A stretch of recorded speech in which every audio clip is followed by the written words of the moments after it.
Hello, hello, hello. Once again, my microphone is being a butthead. Hi, Christophe, and always. You watched the Netflix series?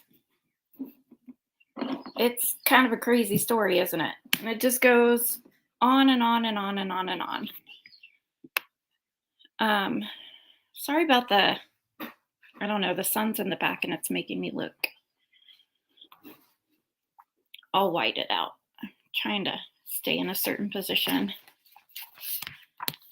I really want to watch the HBO documentary. I've heard from a neighbor that it's even better than the Netflix one, that it goes more in depth. It all made sense after watching it. I can't remember. Did you also watch the trial? I know you were here sometimes, but you can get on the couch, Sasha. Go ahead, jump. Or lay down. It's my dog, just FYI. Lay down.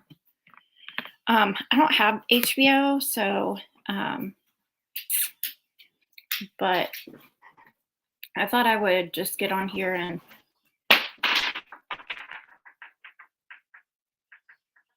just chat a little bit. I got a little burnt out from talking about the trial and everything.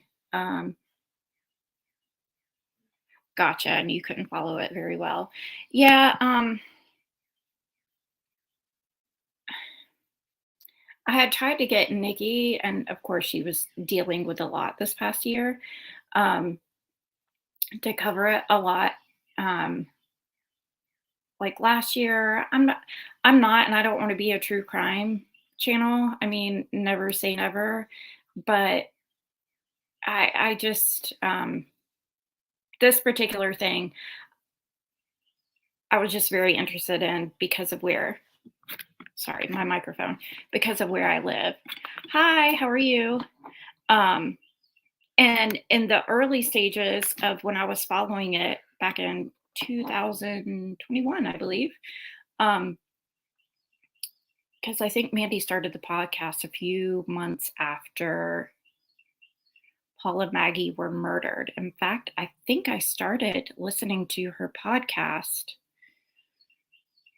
and he was not even shot on the side of the road yet. Oh, you think I would? Thank you.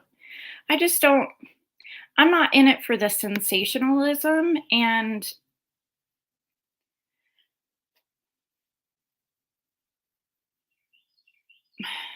it's really difficult, right? I watch a lot of documentaries and things regarding true crime. One of my favorite fictional series is, oh my gosh, Netflix. It has the gentleman who played the king in Hamilton.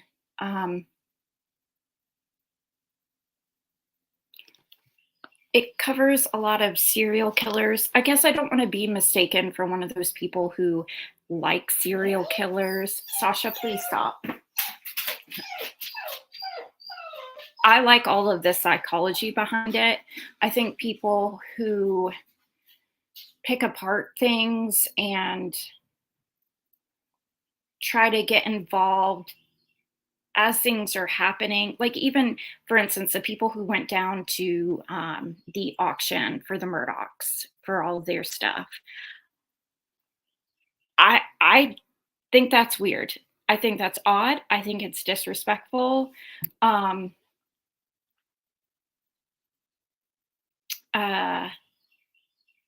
know in Gatlinburg, they have a whole place that is like a museum of true crime artifacts.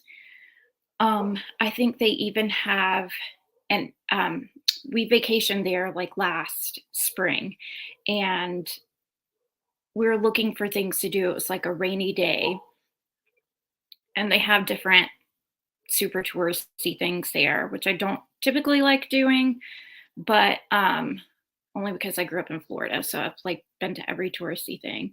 But so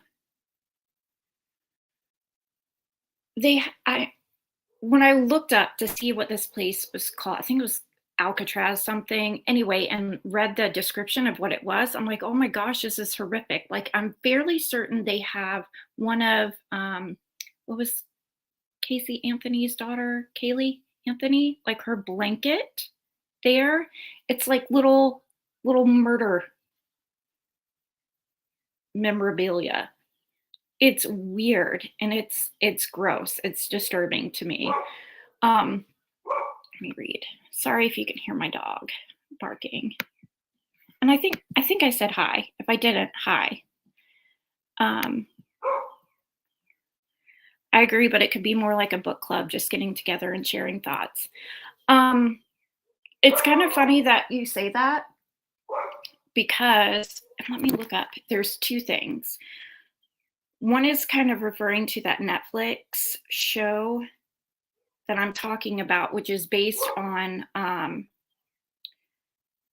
true it's based on the creation of profiling for serial killers. I'm interested in that. Um, I'm interested in knowing how their minds work and how they grew up, whether or not things can even be prevented. I'm interested in how the psychologist and psychiatrist research them, the methods that they use, the conclusions that they come to. Um, and then the second thing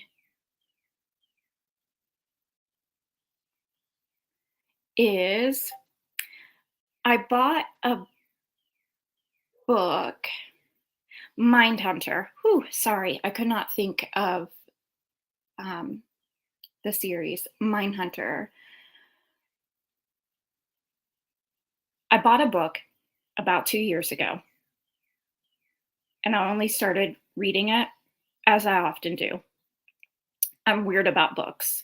It will take me years to finish a book because one, I get distracted, and two, I have a weird thing about not wanting books to end, so I just won't finish them. Sometimes I do that with series. Um, they're like TV series. There's one with Killing Eve. I haven't watched the last season because I just don't want it to end. It's like the series finale, and I just don't want it to end. I'm strange, I know. Um, but the other book that I bought, to get back to that point, is a book that was written by Jeffrey Dahmer's father. And I've watched interviews with him and his mom, and Jeffrey's mom also. Um,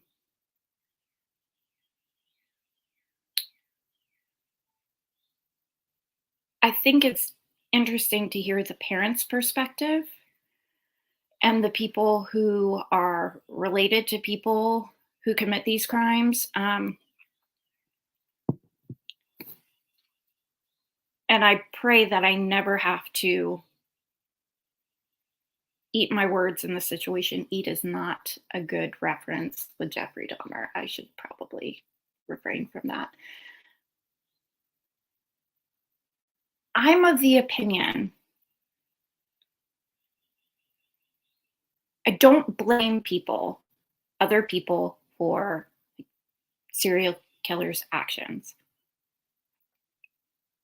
I know a lot of people say they're blindsided by their behavior,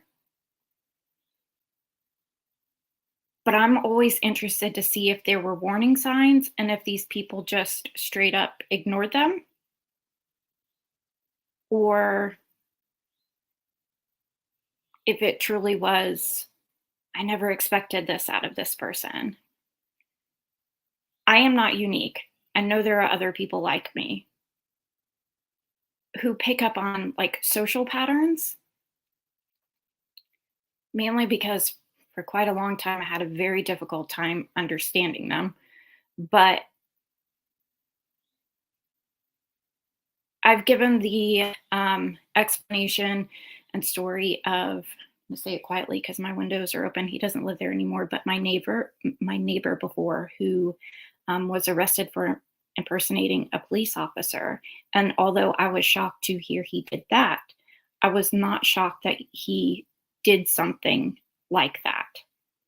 His behavior was always off to me, and it was super subtle things that other people didn't pick up on. And even my husband and I would have conversations. I'm like, I don't know, he's like off-putting to me. And like, a lot of us neighbors hang out, have drinks, or kids play together. And he would do certain things like ignore me or put his back to me when other people were talking, just little strange things. And that doesn't warrant, someone who commits crimes. A lot of different little social indicators to me were odd, and I could get into more, but I don't really want to for personal reasons. But when a lot of us got together and talked and were like, I can't believe he did this. I can't believe he did this. I'm like, really? Maybe I can't believe he did this exact crime. But dude didn't make sense more than half the time. He lied about a lot of things. He acted different. If you notice, when one certain person would come into the conversation, he would act a certain way. And I don't know, a lot of things that I picked up on. So I guess what I'm saying is, I don't know that I always believe when people say, I had no idea. Sure, I had no idea that this dude would pull someone over and act like he was a police officer. But I knew he was sketchy. I don't have to have proof of someone doing something to deem them someone I'm not comfortable with or think they're off, or, but it's hard for me to differentiate, are they just awkward or are they capable of something? Okay, I'm going to pronounce your name and please tell me if I'm saying it correctly.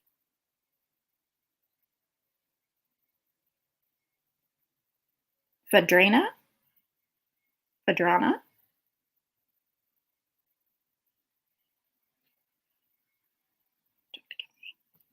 I don't think I have psychic intuitions.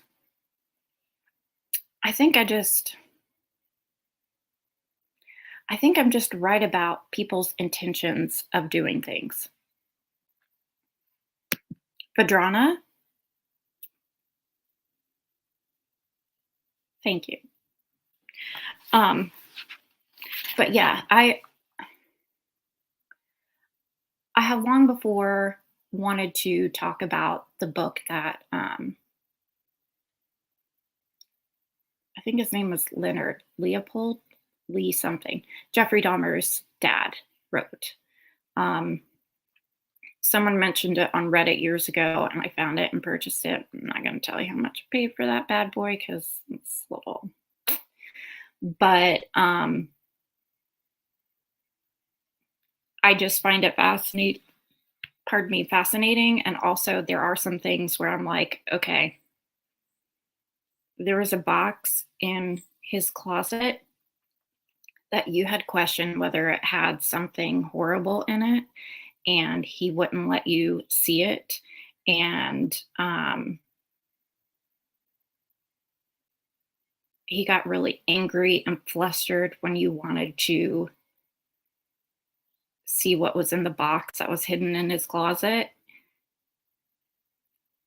and convinced you to let him show you the next day instead of when you had asked to see it.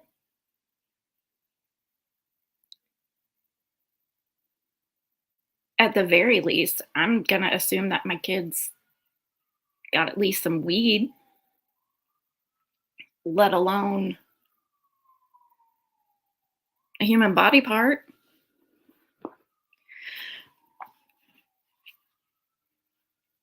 I don't know. Yeah, maybe it's denial.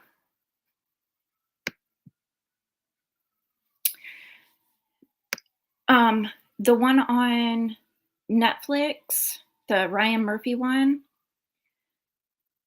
and see that that's another interesting point too. I watched the Vadrana Says, I watched the Dahmer series, and it was well made. I was pleased they didn't go into graphic details, but rather focus on his life.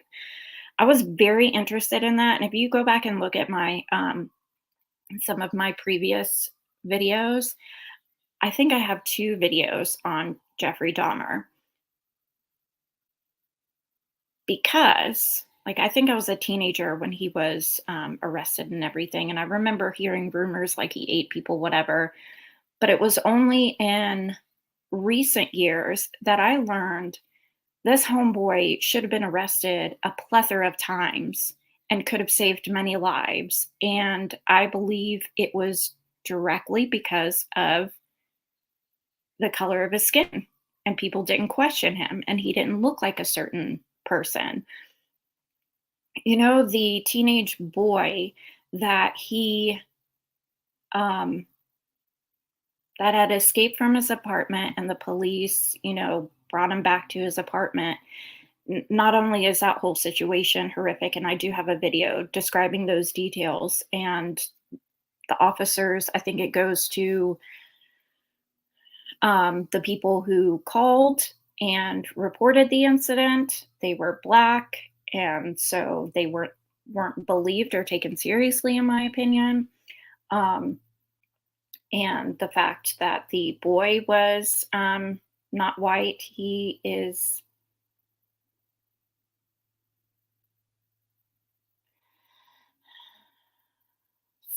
not Somalian. I can't remember. I have another video on it, so you'll have to watch it to see. But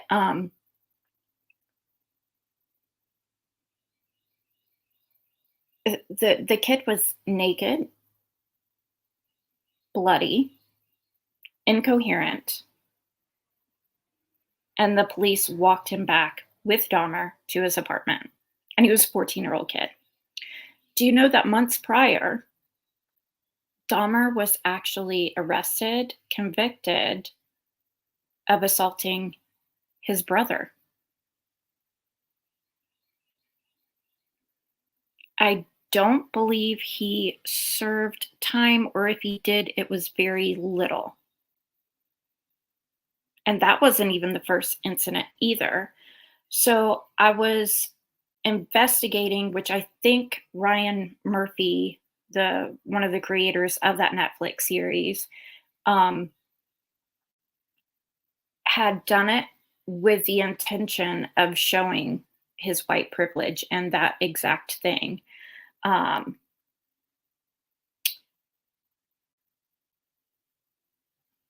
so around that time, I didn't want to get like a lot of hate, so I didn't continue to cover it. There were a lot of victims speaking out when that series came out that, like, why do we have to rehash this? Why do we have to glorify this? And it kind of made me sad because I knew I read about this series like a year before it was, out while they were working on it, that it was going to be from the victim's perspective, that it was going to shine a light on white privilege in relation to Jeffrey Dahmer. But there were so many victims and people like outraged by the series that it was glorifying the serial killer, which is not what I'm interested in. Um, that I just didn't, and I think that was a heightened time where I was getting some threats on my life from other things and other people I was affiliated with on here on YouTube. And so I kind of backed off from it. But it's something that I definitely want to cover again because it's something that I'm interested in, and I think it's something that should be talked about. You watched it. Christoph Fan always says, "I watched it. Don't judge me. I felt horrible for him and how he must have felt when he was a child." I agree, and that's what I'm interested in. I'm how he grew up. And I understand there were two siblings, so one turned out to be a serial killer and the other didn't. So it can't just be um, nurture, that whole nature versus nurture. So from the classes that I've taken and things that I'm interested in, um, I'm just very fascinated and interested in if we can find a cause and what that is, and is there prevention. There's also a man who he was a psychiatrist who evaluated Dahmer, who testified on the stand, who is, he's behind a lot of the research on serial killers and also things that Americans have to deal with in schools. He is a psychiatrist who owns a private company who has researched this type of thing for years and actually has guidelines and little indicators where people can see the red flags of something like what happens in schools nowadays now. You can see the warning signs and what to do and what steps to take. But he also, there's a really cool um, interview. I think he's Dr. There's a really cool interview with him and a serial killer they call Iceman. Let me see if I can find. I always forget his name. I want to call him Dr. Dietz, but I don't think that's it.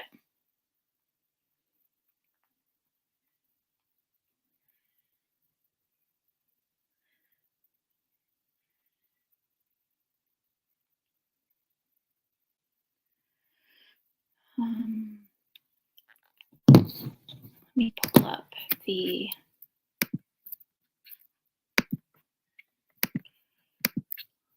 interview. It's the analysis of Iceman, and to me,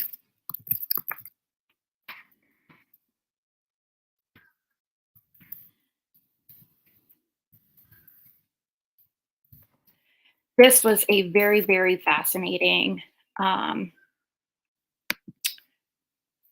Don't play. A very fascinating interview for the viewer, and I think for the Iceman himself, because he got some insight into why he is the way he is. There's a couple of like really interesting moments where both he and the doctor are having like this moment of realization and acknowledgement of perhaps if these certain things happened in my life, I wouldn't be the way that I am now. Let me put a link for that in there. Maybe that's something we can watch at one point too. I don't have time today. But yeah, I don't want to like a beacon out for all the weirdos, who are like all the true crime drama and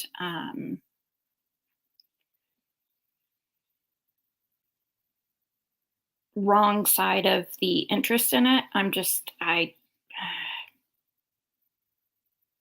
I don't want, so therefore I withhold from covering those topics that I am very interested in because I just don't want to deal with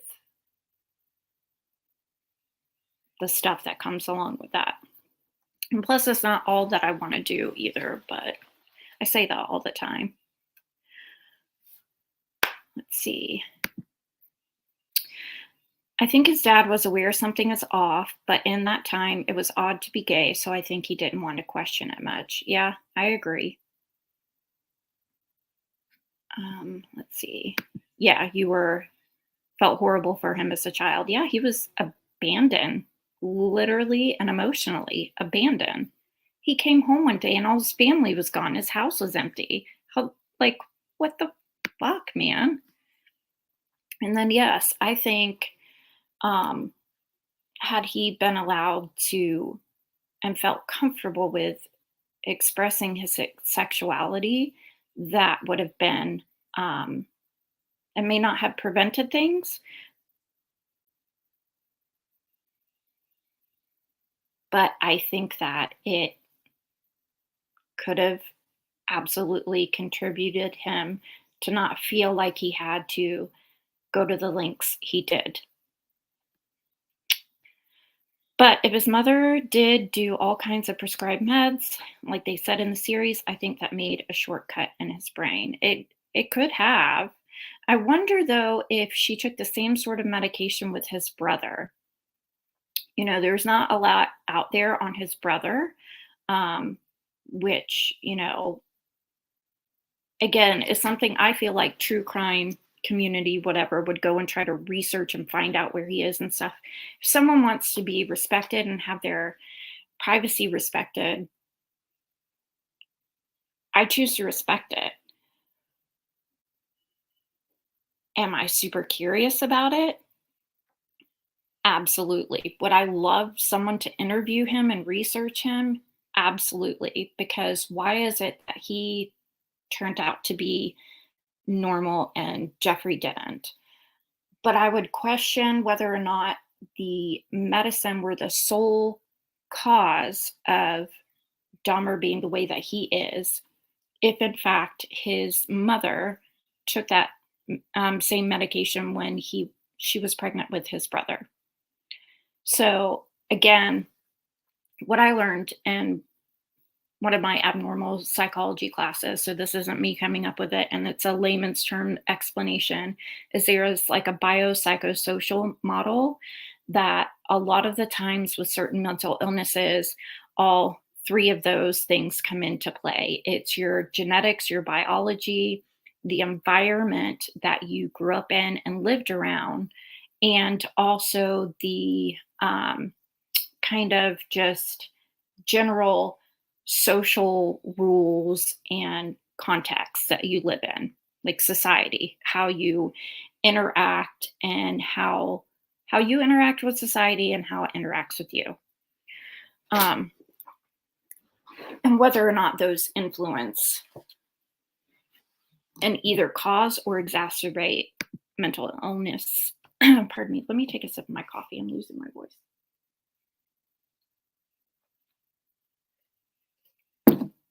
Always get on here like afraid I'm not going to have anything to talk about. And then, yeah.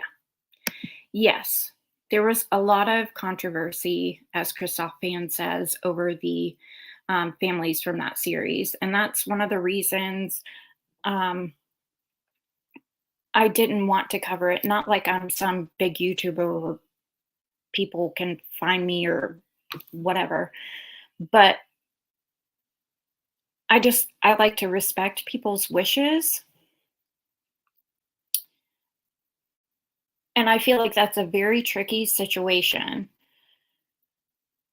I was more interested in talking about not the acts, not the crimes, but the instances where Dahmer should have been caught and the signs, warnings, red flags, and also his upbringing. But it wasn't to glorify him. It was to learn, research, and have interesting conversation. I also really like Ryan Murphy, more so from the American Horror Story series. So that seems like totally ridiculous, right? I'm like not about horror and gore and things like that, which I'm not. And I understand one's fictional and the other isn't. But I got into American Horror Stories. I could deal without the gross gore of the whole situation. I could deal without it. But the storylines I enjoy and the inferences and the psychology behind it, I really enjoy as well. Yeah, I remember being on Twitter too, just to kind of circle back to the Dahmer thing. I said circle back, that's so lame. But or the series situation. I remember specifically being on Twitter and seeing, I believe it was the sister, like the one who was at the trial and screamed out a lot at Jeffrey. I believe she was very vocal against the series, and I remember seeing one of her tweets be like viral, and so many people underneath like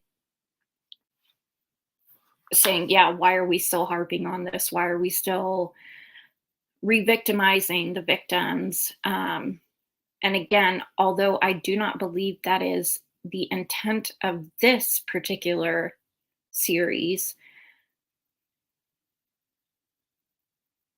I understand that they may not know that, and it also is still horrific, a horrific reminder of their family members, and they just kind of want it to rest in peace, so to speak, the whole situation.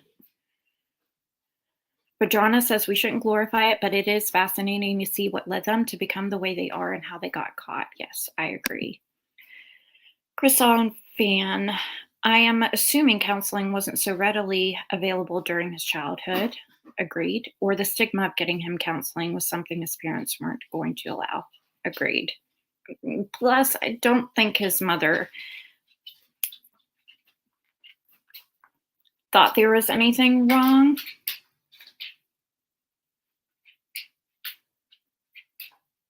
I think therapy for Jeffrey in adulthood could have helped versus childhood, because in childhood, then the therapist has to have the parents involved to some degree. And that includes either sessions with the parent or conversations with the parent. And there are interviews with the mom. She has since passed, but where she is very confrontational in a lot of her interviews. Like they always blame the mother and just very like dramatic. And I'm not sure that she was diagnosed with borderline personality disorder, but she seems definitely defensive. Right, but how do siblings turn out so different? I have a jerk brother who blames the world for everything. Yeah. Again, I'm not a psychologist. I have no background in that, no licensure degrees, etc. But I think a couple things with that come into play, so I've heard, is the nature part of it, people's actual biology, and although people are siblings in the same household, they can grow up with different childhoods and different perspectives. Even me and my siblings have remembered differently how certain things occurred when we were growing up. Even in the best parents, you have different relationships with children. Your children, you have different relationships with your parents.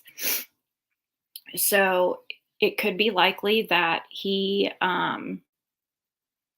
one of the brothers had a different experience with their parents than Jeffrey did. Maybe the mom paid a lot of attention to the other brother. So again, it's that biopsychosocial, and the social aspect comes in, I believe, when it comes to his sexuality. Please stop group text message. Hey, Stacy, how are you? And again, these are just things I've learned along the way. I don't have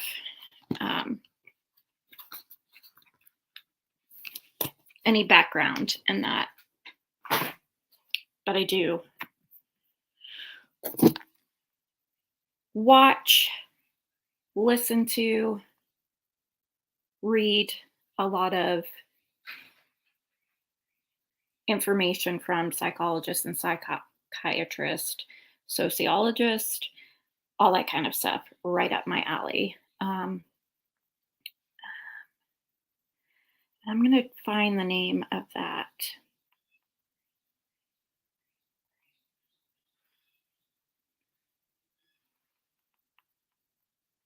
psychiatrist. It is. It is Dietz. That's the thing. His name is Park Dietz. Just going to read a little bit from his Wikipedia because I find it very interesting.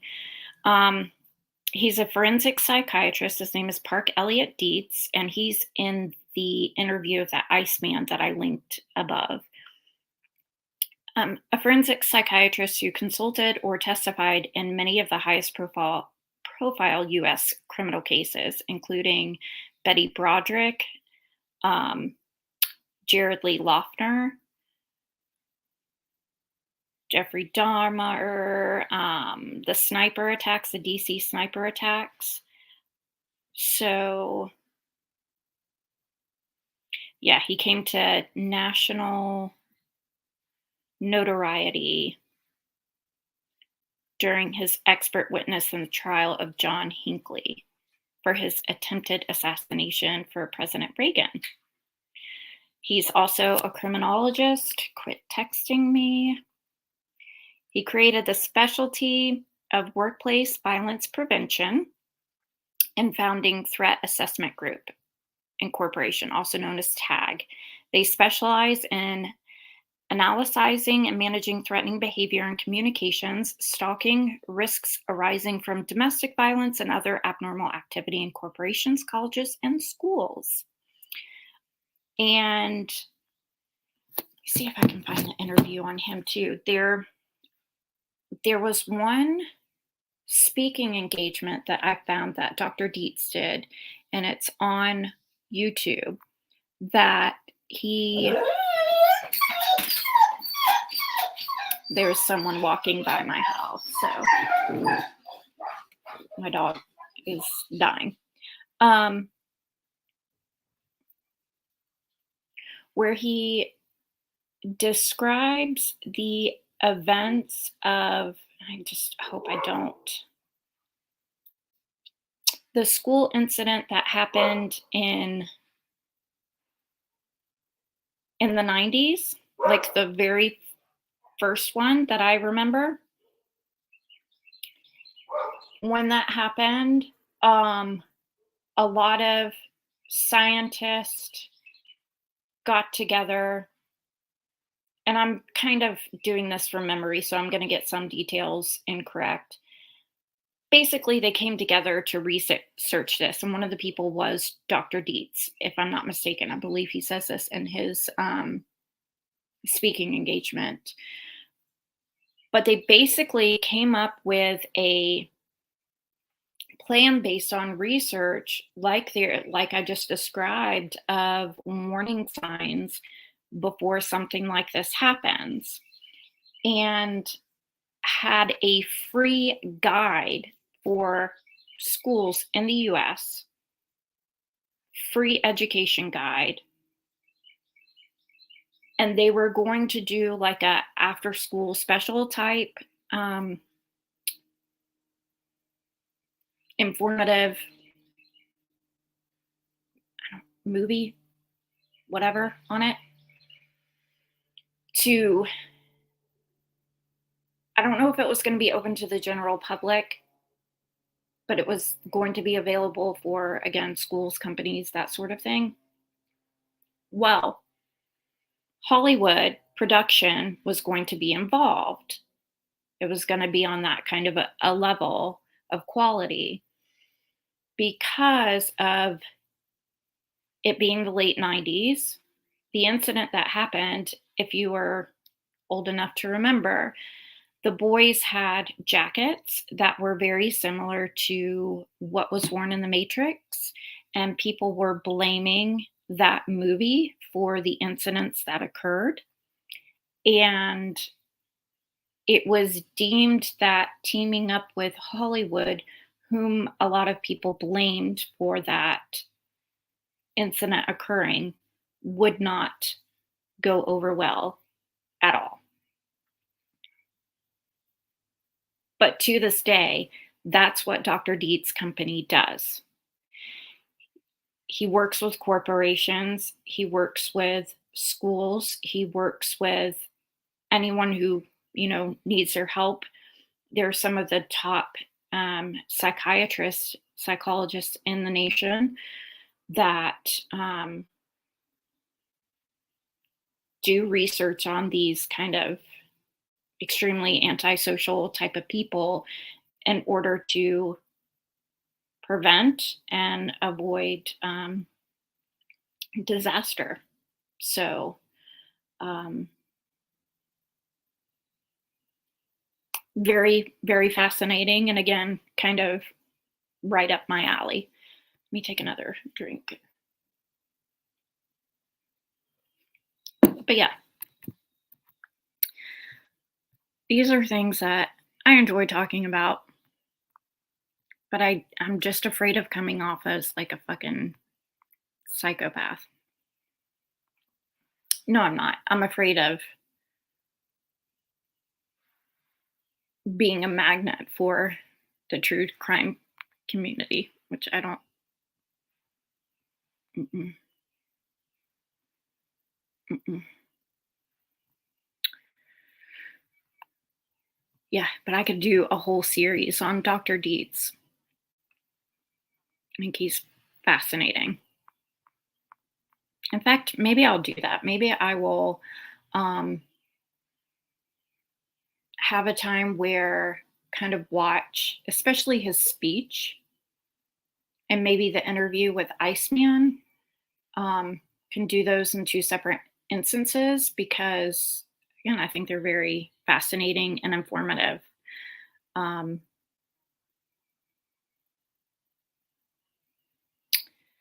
There's something that Dr. Dietz says in his speech where basically you have to take in the opinions of someone who's been researching this for basically his entire adult life. And he's in his 70s, I believe. Yeah, he was born in 48. So,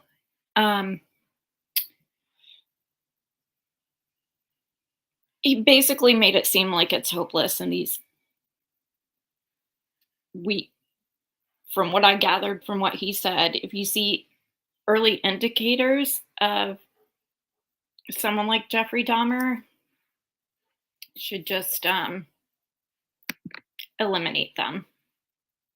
I'm like, damn. So then I wonder, is it like full circle? Is it like this vigilante? Like, is he also a violent person? Or is it just truly that there's no hope? Like, did the violent person, was he like this all along? Or did he, I'm saying he's violent. He's not proven to be, but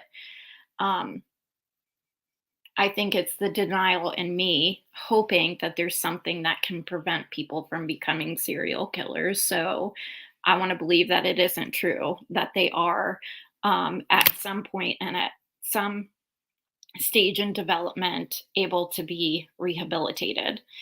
But he's saying nope, and it's better off that they're just done for. So he's done the research, but it was very shocking to hear. The trauma community, that's the problem. I think you stay out of that, you'll be fine. Thank you. I hope so. Because again, I remember there was somebody that I used to collaborate with on certain things, Black Mirror and otherwise. And I mentioned Dahmer before and a little bit of the things that I was interested in. And they were like, oh, I love serial killers. And I did it. I'm like, no, no, no, no, no, no. Mm-mm-mm-mm. Nope. I don't love serial killers. I'm not that. Mm-mm. Nope. Nope. Nope. Nope. Nope. Nope. Nope. It was very much exactly what I want to avoid. Um, and then again, Mindhunters. For one, the acting was phenomenal in that series. I was devastated when they just did not continue it. But it, again, was involved with or surrounding and inspired by, followed the FBI's development of um, and beginning creation of uh, profiling. And there's a book written on that too. Let me see. Mindhunters. Mindhunters. Let's type.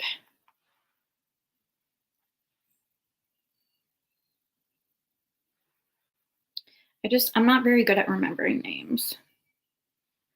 Yeah, it's about building the protocols for FBI profiling and developing an understanding of the psychological underpinnings of serial killers and other violent repeat offenders.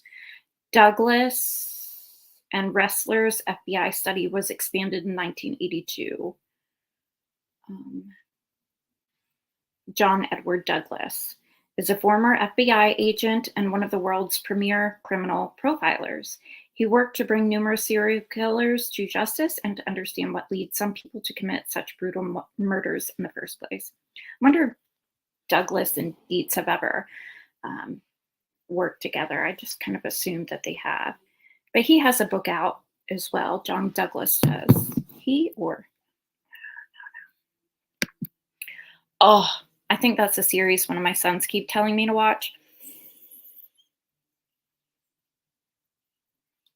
It's incredible.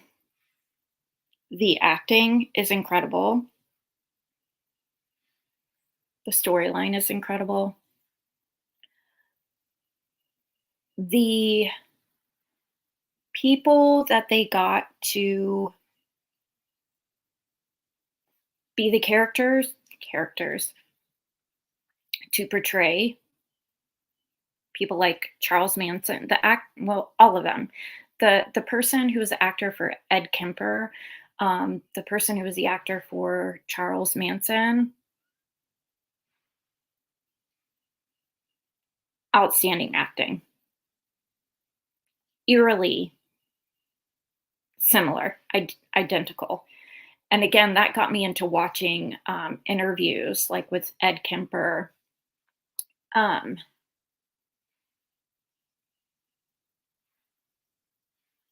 and they took from some of those interviews for Mindhunter. Some of them are identical interviews as well, but their mannerisms, the acting is beautiful. Just prepare to be devastated that there's only like two seasons, or three. I can't remember, but it just abruptly ends, and it sucks.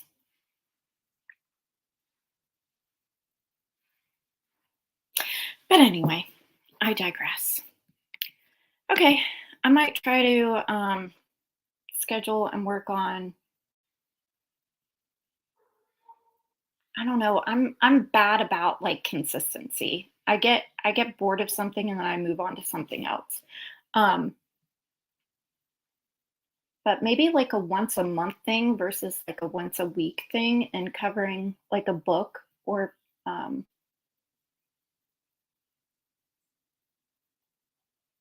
and I wonder, I've tried to see if Dahmer's father's book is still under, like, I wonder if I could just get on here and read it. I don't know if it's still, what is the word I'm looking for? Under copyright. I don't know if that's the right term for books, but because it's not something that you all could go out and easily find. They do sell it on eBay, but it is quite pricey. Um, I'm sure actually that was before the Netflix series, so I wonder if it's gone up even higher. Um, Not claiming that you guys couldn't afford it. I'm just saying it's a ridiculous price for a book and probably not something that everyone would want to do. Um, but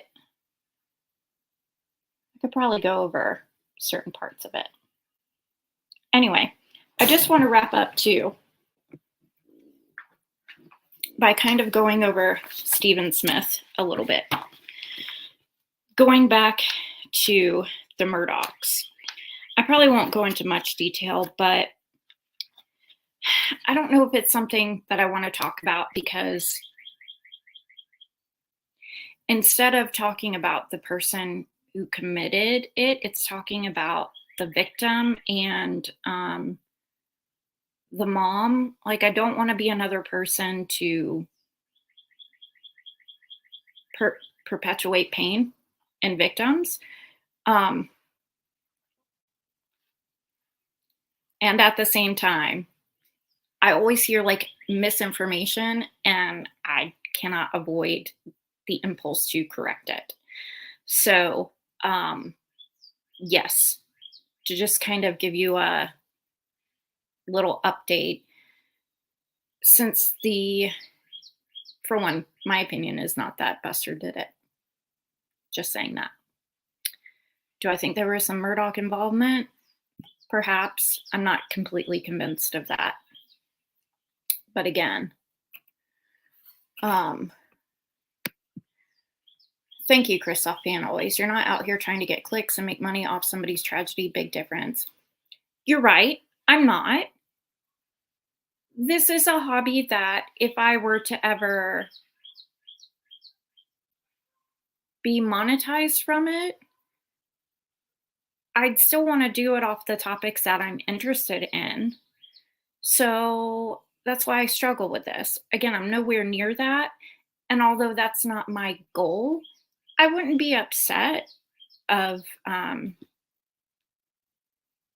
having that be something I do on a more consistent basis. So I struggle with what I talk about on here, because if that should ever happen,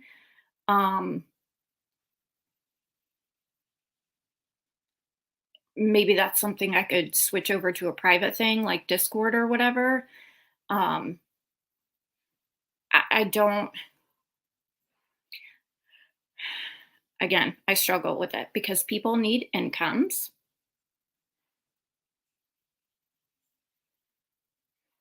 But I think there's a better and a worse way to do that. So I don't want to come across that being monetized and covering topics like this isn't something that I will avoid indefinitely. And it mainly comes from a place of, this is what I enjoy doing and discussing.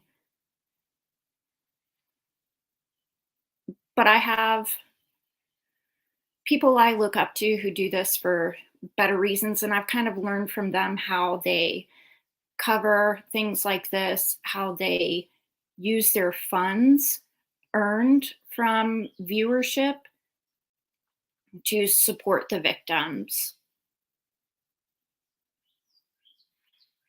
simultaneously supporting themselves, because everyone needs an income, right? There's people like Liz Farrell and Mandy Matney.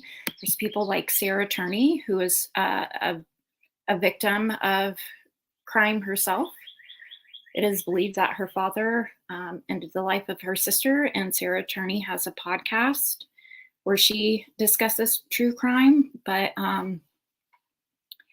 it's not sensationalized. It is definitely goal-oriented, and yeah, she earns a living from it. So thank you. It can still happen and be done respectfully. I appreciate that, because again, I enjoy being on here, and that is the main reason, the motivation for doing this. I enjoy interaction. I enjoy these conversations. I enjoy the conversation. I think I've already said that. But as most people who enjoy things, if you can earn a living from it, wouldn't that be icing on the cake? And apparently my stomach wants cake. But if I never made a dime from this, I would still come on here and hang out because I get enjoyment out of it. And I think you guys enjoy me too. Enjoy me making an ass out of myself. All right. Update on Stephen. His death was ruled now and deemed a homicide officially. Although I'm still always confused on why the hit and run wouldn't also be considered at least like manslaughter or something. I'm not sure why that was never investigated. Even if it were an accident, I don't really understand the not criminally investigating that.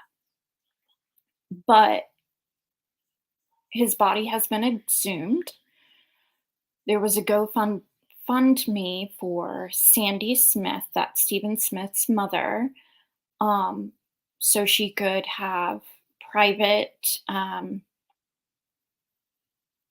autopsies, exhumation, etc.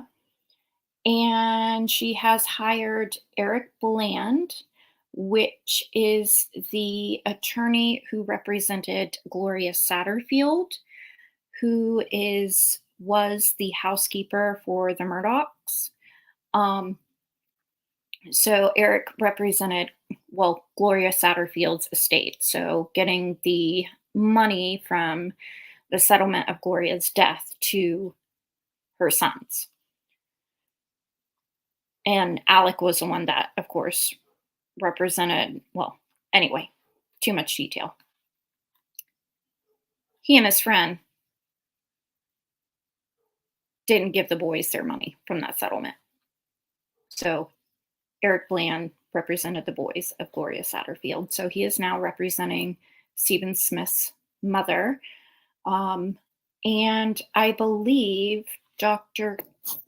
is it Kenny or Kenley, who the state had as a witness during the Murdaugh trial.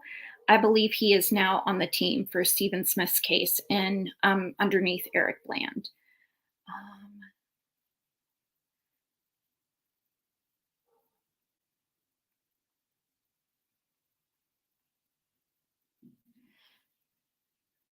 Kenny Kinsey.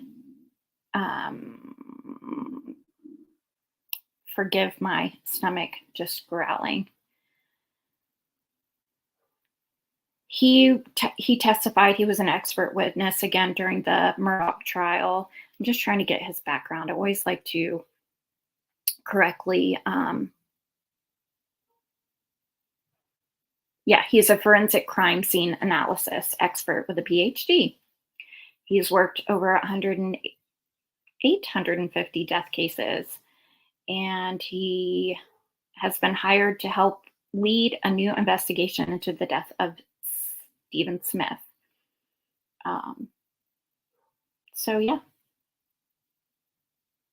They have retained him.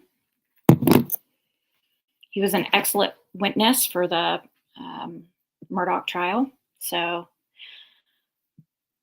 I'm excited. I'm excited that there is so much support for Sandy and all of Stephen's family in seeking justice, whatever that may be.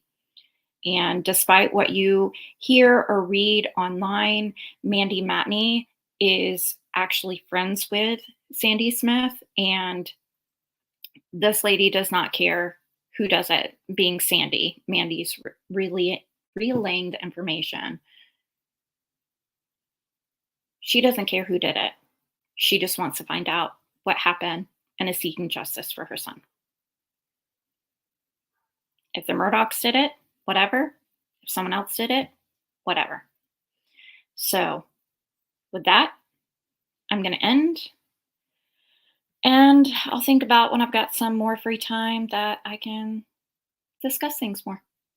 I'm glad you guys are interested in psychology, not serial killers, but their psychology. All right, I hope you guys have a good day. Thank you so much for being here. It's so fun to talk to people.